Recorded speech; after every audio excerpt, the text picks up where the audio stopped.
বিশ্বাস। চলো আল্লাহ তাবারক তাআলা কোরআনুল কারীম সূরা আল ইমরান 9 নম্বর আয়াতে কি বলছেন শুনেন। বিসমিল্লাহির রহমানির রহিম রব্বানা ইন্নাকা জামিউন নাসিল ইয়াউমিল লা রাইবা ফীহি। আমার আল্লাহ বলে বান্দারে, হে আমার বান্দেরা তোমরা শুনে নাও ভাইজান। আমার আল্লাহ তাবারক তাআলা বলে, হে আমাদের রব, নিশ্চয়ই আপনি মানুষদেরকে সমবেত করবেন এমন একদিন, লা রাইবা ফীহি, এটাতে কোনো সন্দেহ নাই। এর পৃথিবীর মানুষ রে, আমার আল্লাহ তাবারক তাআলা আপনাকে আমাকে কিয়ামতের ময়দানে জমা করবে। আমার আল্লাহ বলে বান্দা, লা রাইবা ফীহি, এটাতে কোনো সন্দেহ নাই, যাতে কোনো সন্দেহ নাই। আমার আল্লাহ আপনাকে আমাকে জমা করবে। শুধু তাই নয়, আমার আল্লাহ বলে বান্দারে, ইন্নাল্লাহা লা ইউখলিফুল মিআদ।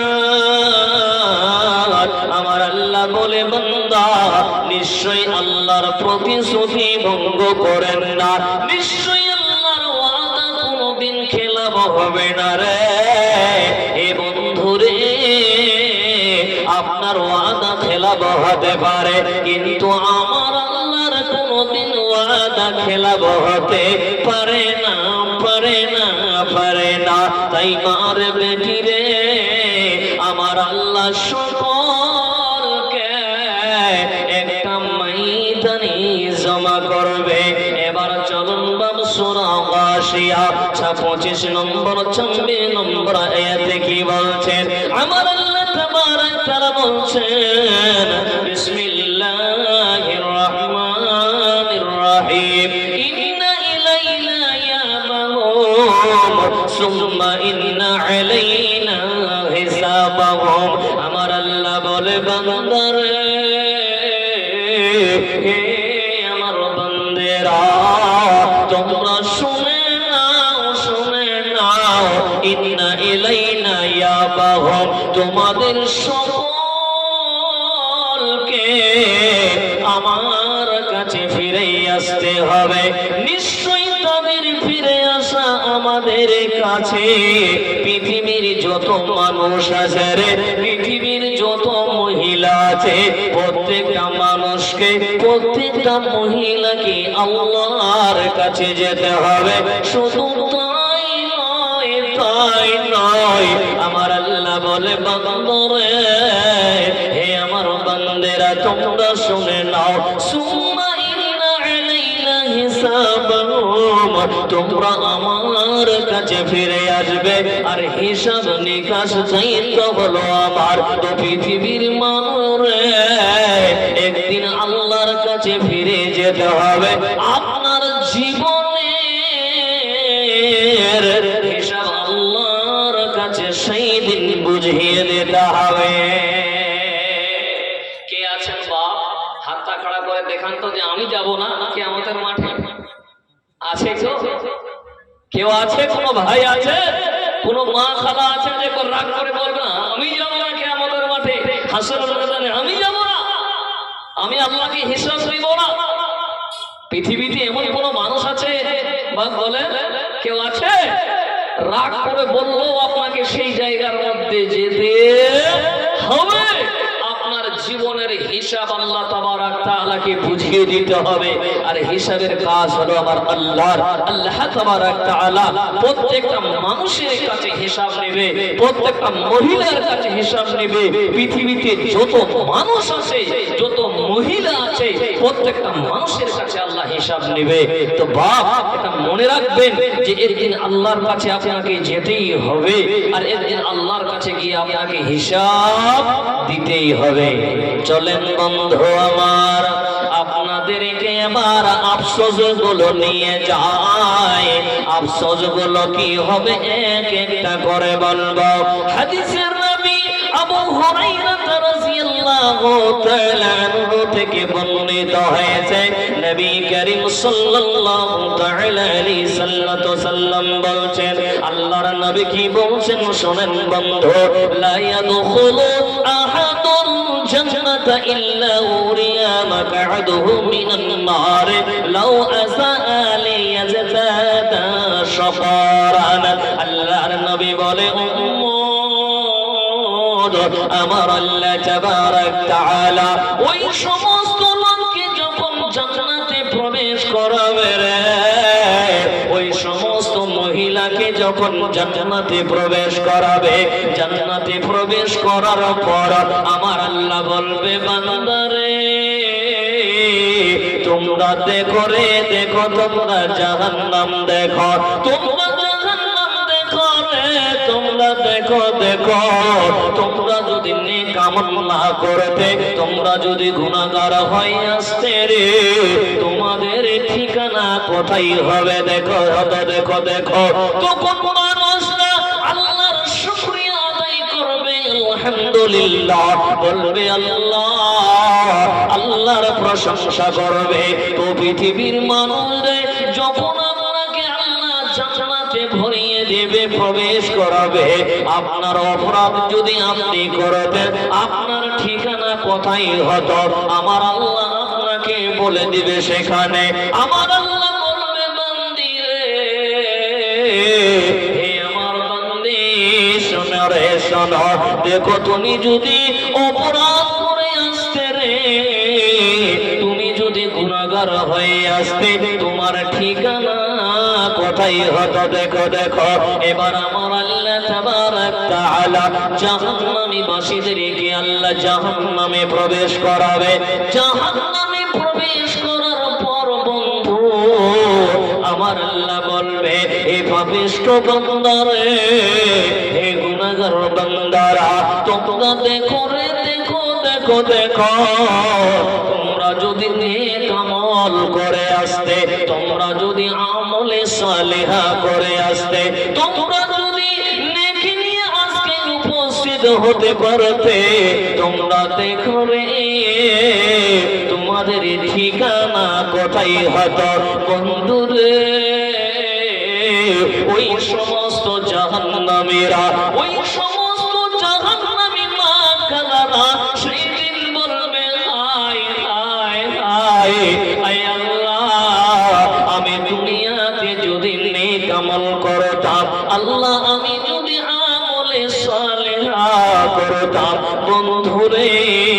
আল্লাহর নবী বলে, উম্মত লায়াকুনু আলাইহি হাসরাতান, লোকটা বলবে, হায় আফসোস হায় আফসোস। তো দুনিয়ার মানুষ রে, এ দুনিয়ার মহিলারা সেখানে আফসোস করে আর কোনো কাজে আসবে না, আসবে না, আসবে না।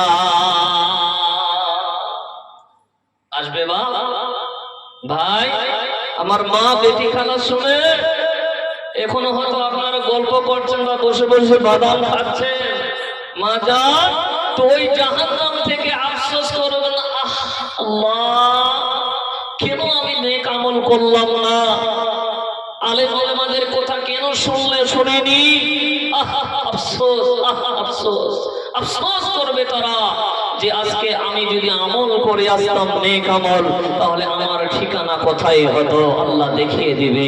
তো মানুষরা আফসোস করবে, আহ আল্লাহ, তো বাপ সেখানে আফসোস করে কোনো কাজে আসবে না। বন্ধু আমার এবার চলেন আমার বাবা আল্লাহর নবী বিশ্ব নবী জনাবে মুহাম্মদুর রাসূলুল্লাহ সাল্লাল্লাহু তাআলা আলাইহি সাল্লাম বলেন হাদিসে রাবি আবু হুরায়রা আন্না রাসূলুল্লাহ সাল্লাল্লাহু তাআলা আলাইহি ওয়াসাল্লাম আল্লাহর নবী বলেন লা তুআদ্দুনাল হুকুক ইলা আহলিহা ইয়াউমাল কিয়ামাতি।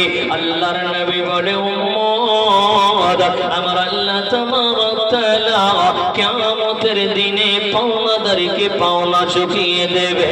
এর দুনিয়ার মানুষ, হে মা বোন বেটি খালা শোনেন, কিয়ামতের দিন আমার আল্লাহ পাওনাদারের পাওনা চুকিয়ে দেবে। এবার পাওনাদারের পাওনা কি চুকিয়ে দেবে? বাবা একটা হাদিস বললে লম্বা অনেকটা হাদিস, খালি শর্ট করে আপনাদেরকে আমি বলে যাই, আপনার পাওনাদারের পাওনা কি আল্লাহ চুকিয়ে দেবে। হাদিসে নবী আবু হুরায়রা রাদিয়াল্লাহু তাআলা আনহু থেকে বর্ণিত হয়েছে, নবী করিম সাল্লাল্লাহু তাআলা আলাইহি সাল্লাম বলছেন, হে আমার সাহাবারা, তোমরা জানো রে জানো, আমার উম্মতের মধ্যে কোন মানুষটা সব থেকে নিঃস্ব বলো? সাহাবারা বলে, ইয়া রাসূলুল্লাহ, ইয়া হাবিবাল্লাহ, আল্লাহর নবী গো, আল্লাহর নবী গো, আমাদের মধ্যে ওই লোকটাই সব থেকে নিঃস্ব, যে লোকটার জায়গা জমি নাই, ওই লোকটা হলো গরিব মানুষ। আল্লাহর নবী বলে, না রে, এই সাহাবারা আমার, তোমরা শোনো রে, আল্লাহর নবী বলছে, উম্মত, আমার উম্মতের মধ্যে ওই লোকটা সব থেকে গরিব হবে কিয়ামতের ময়দানে। আল্লাহর নবী বলে, উম্মত, ওই লোকটা সব থেকে গরিব রে। কোন লোকটা? যেই লোকটা আল্লাহর কাছে নামাজ নিয়ে আসবে, যেই লোকটা সিয়াম নিয়ে আসবে, যেই লোকটা যাকাত নিয়ে আসবে, যেই লোকটা হজ আমল নিয়ে আর তার কাছে আল্লাহর কাছে উপস্থিত হবে, আর পিছনে পিছনে তারা উপস্থিত হবে, যে মানুষটার উপর আপনি জুলুম করেছেন। হে চাচা শুনে নেন, মারে বেটি শুনে নেন, যার উপর আজকে আপনি জুলুম করেছেন, যাকে আপনি অন্যায় ভাবে থাপড় মেরেছেন, মনে রাখবেন, শুধু তাই নয়, যারা মানুষের জমিকে জবরদস্তি করে দখল করে নিয়েছে, শুধু তাই নয়, যারা বনের অংশকে তারা অন্যায় ভাবে ভক্ষণ করেছে রে, বনের অংশকে তারা দিচ্ছে না। এর দুনিয়ার মানুষ শুনে নাও, ভাইরে বন্ধুরে, আপনাকে হয়তো শুনলে কষ্ট লাগবে। আল্লাহর নবী বলছে, উম্মত, তারাও পিছনে পিছনে হাজির হবে, তখন বলবে, আল্লাহ, এটা হলো আমার ভাই, আল্লাহ, আমার বাবা মারার পরে আমার অংশকে আমার ভাই দিল না, আজকে আমার পাওনা তুমি দিয়ে দাও। বন্ধুরে আমার, তখন আপনি ওই বোনের অংশকে আপনি মেরে খেয়েছেন, এবার আপনার আমলনামা নিয়ে আপনার বোনটাকে দিয়ে দেওয়া হবে। অন্যদিকে এসে বলবে, আল্লাহ, এই লোকটা আমাদের গ্রামের মোড়ল ছিল, এই লোকটা আমাদের গ্রামের নেতা ছিল, আমাকে অন্যায় ভাবে এক জোরে থাপড় মেরেছিল, আজকে আমার বিচার চাই। তখন আপনাকে তাকে আমল আপনার কাছ থেকে দিয়ে দেওয়া হবে। দিতে দিতে দিতে আপনার আমল শেষ হয়ে যাবে। বাবা, আরো কিছু লোক লাইন লেগে থাকবে। তখন কি হবে? আমল শেষ হয়ে গেছে, এবার যাকে আপনি মেরেছেন, যার হককে মেরে খেয়েছেন, তাদের গুনাহগুলোকে আপনার উপর চাপিয়ে দিবে আর আপনাকে জাহান্নামে পাঠিয়ে দিবে। তো আমার আল্লাহর নবী বলছে, উম্মত, কিয়ামতের দিনে আল্লাহ তাবারক তাআলা সকলের পাওনাকে আল্লাহ চুকিয়ে দিবে।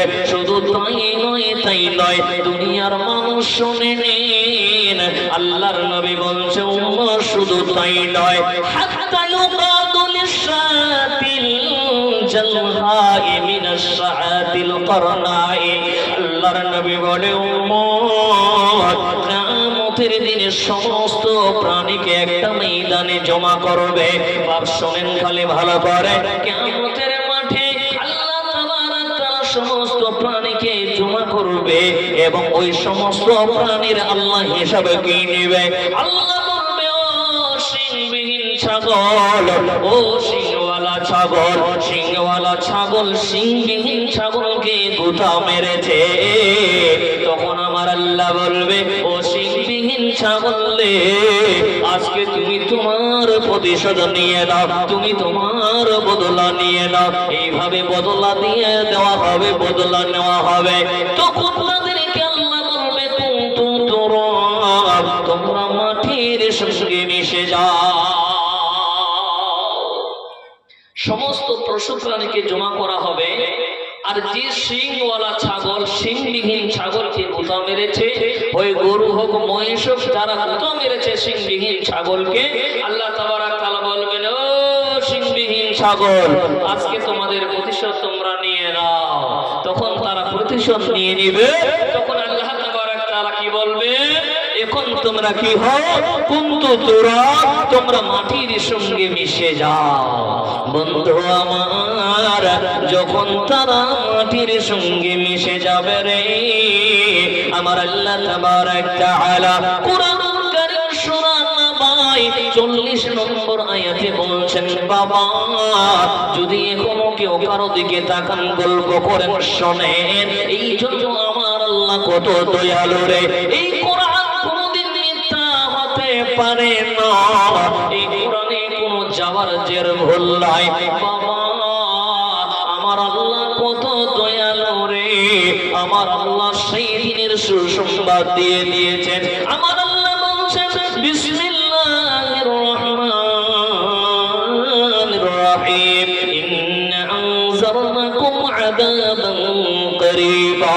আমার আল্লাহ বলে, বান্দা নিশ্চয়ই আমি সতর্ক করে দিলাম তোমাদেরকে সেই নিকটবর্তী শাস্তি সম্পর্কে রে। আমার আল্লাহ দেখুন কত দয়ালু, আমার আল্লাহ কত রহমান, কত গফফার। আমার আল্লাহ সেই দিন শাস্তির জন্য আমার আল্লাহ কোরআনে বলে দিয়েছেন, বান্দা তোমরা কোরআন খুলে দেখো রে, তোমরা কোরআন পড়ো, কোরআনে তোমরা পেয়ে যাবে। তো আমার আল্লাহ সূরা কোরআনুল কারীমে সূরা নাবায় 40 নম্বর আয়াতে বলছেন, হে আমার গোলাম, আমি তোমাদেরকে জানিয়ে দিয়েছি সেই নিকট শাস্তি সম্পর্কে। সাবধান হয়ে যাও, তোমরা হুঁশিয়ার হয়ে যাও।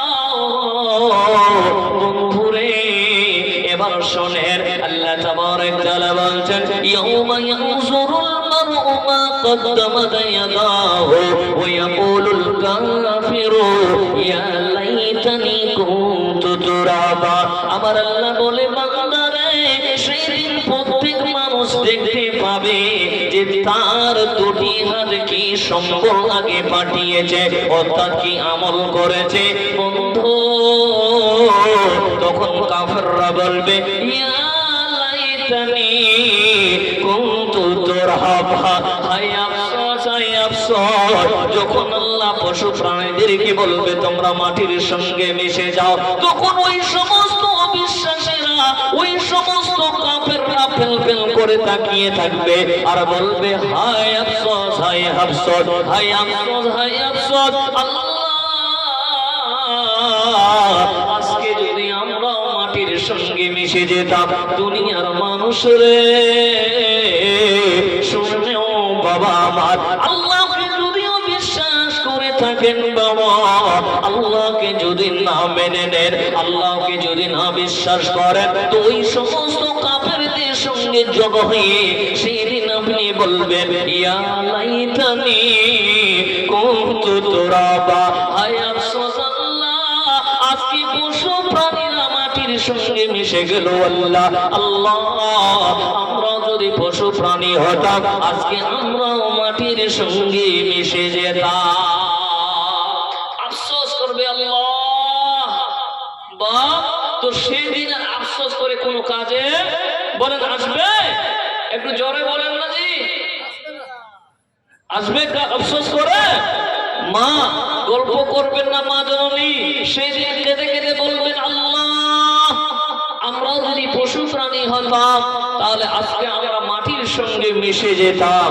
তাই বাবা মার সেই দিন আফসোস করে আর কোনো কাজে আসবে না। তাহলে সব মানুষ চাইবে না কি কিছু কিছু ওই সমস্ত কাফেররা, ওই অবিশ্বাসীরা, তারা আল্লাহকে কেঁদে কেঁদে বলবে, হায় হায় হায় হায় আফসোস, আল্লাহ আজকে যদি আমরা মাটির সঙ্গে মিশে যেতাম, তার এক নম্বর আফসোস করবে, তারা মাটির সঙ্গে মিশে যেতে চাইবে। দুই নম্বর আফসোস আল্লাহ তাবারক তাআলা কোরআনুল কারীম সূরা ফাজর 24 নম্বর আয়াতে বলছেন, বিসমিল্লাহির রাহমানির রহিম, ইয়াকুলু ইয়া লাইতানি কাদ্দামতু লিহায়াতি। সেই দিন দুই নম্বর আফসোস কি হবে বাপ শোনেন আমার, সেই দিন লোক বলবে, সে বলবে, হায় হায় হায়, আমার জীবনের জন্য যদি আমি সব কিছু অগ্রিম পাঠাতাম, আমার জীবনের জন্য যদি আমি সব আমল করে অগ্রিম পাঠাতাম, বাবা আমার, মার বেটি রে আমার, আল্লাহকে বলবে না, হায় হায় আফসোস, আমার জিন্দগিতে আমি কি করলাম গো, আমি যদি অগ্রিম আমল করে পাঠাতাম। এর দুনিয়ার মানুষ আজ দুনিয়াটাকে যেন জান্নাত মনে করে নিয়েছে। বাবা, এই দুনিয়া ছেড়ে দিন চলে যেতে হবে। এই দুনিয়া কাউকে চিনবে না, কাউকে চিনি না। এ চাচা, এ আমার বোন, বেটি, খালা, এই দুনিয়াটাকে যেন জান্নাত মনে করে নিয়েছেন। আর আল্লাহর নবী বলছেন, উম্মত, আদ-দুনিয়া সিজনুল মুমিনিন ওয়া জান্নাতুল কাফির। এই দুনিয়াটা হলো মুমিনদের জন্য জেলখানা রে, আর কাফেরদের জন্য হলো জান্নাত। যারা দুনিয়াতে আমল করবে না, তারা দুনিয়াটাকে জান্নাত মনে করেছে, আর যারা দুনিয়াতে আমল করবে তাদের জন্য বিভিন্ন রকমের কষ্ট হবে। তাই বন্ধুরে, আজকে দুনিয়া নিয়ে যেন পাগল হয়ে গেছেন। এই